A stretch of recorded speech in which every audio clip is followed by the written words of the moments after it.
এই লালমনিরহাটে সাম্প্রতিক সময় দুই একটি বিচ্ছিন্ন ঘটনা নিয়ে নানান ধরনের উস্কানিতে আমরা জড়িত হচ্ছি।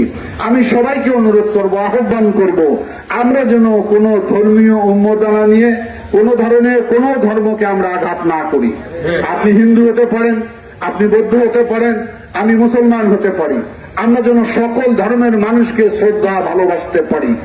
যার যার ধর্ম সে স্বাধীনভাবে করবে, কিন্তু কটাক্ষ করে কোন ধর্মকে যেন আমরা আঘাত না করি। শান্তিপূর্ণ বাংলাদেশকে যেন কেউ অস্থিরতার মধ্যে ফেলে না দেয়। সুতরাং আমরা যেন ধৈর্য ধারণ করি। কোথাও যদি এই ধরনের বিচ্ছিন্ন ঘটনা ঘটে, তাৎক্ষণিকভাবে যত আমরা হামলে না পড়ি, ঘটনার তদন্ত করি, সহযোগিতা করি, যাতে আমাদের এলাকার শান্তি বজায় থাকে। কারণ বাংলাদেশ একটি সাম্প্রদায়িক সম্প্রীতির দেশ। আবহমান কাল ধরে আমরা সবাই সব ধর্মের, সব জাতি, সব ভাষার মানুষ একসঙ্গে বসবাস করি। এটি বাংলাদেশের সৌন্দর্যতা। এই সৌন্দর্যতা যাতে বিনষ্ট না হয় কোন উগ্রতার মধ্য দিয়ে।